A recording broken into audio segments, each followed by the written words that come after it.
There are times when we feel alone, except for the presence of God. The Old Testament tells of such a predicament in the story of Joseph, the interpreter of dreams.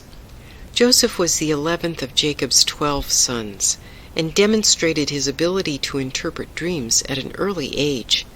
This ability got him into trouble when he interpreted 2 dreams in such a way as to show himself superior to his brothers.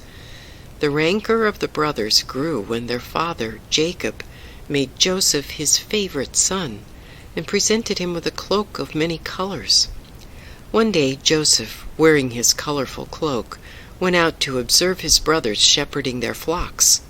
Seeing him approach from a distance, the jealous brothers plotted to kill him and take his bloodied and torn cloak to Jacob, with the story that he had been slain by a wild animal.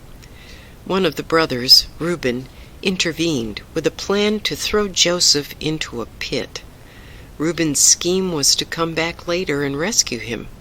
However, at the behest of another brother, Judah, Joseph was sold into slavery after being pulled from the pit.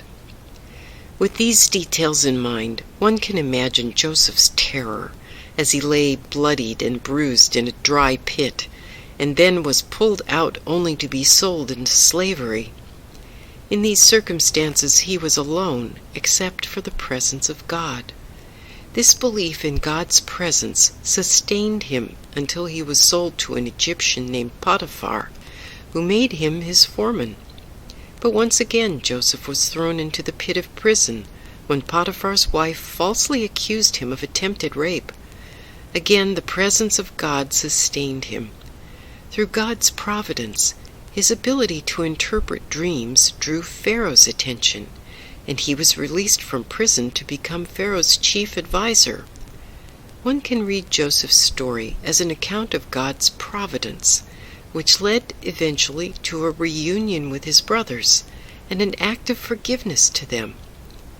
We must look to find and understand these acts of providence in our own lives as we pass through the triumphs and tragedies that are the meat of human existence.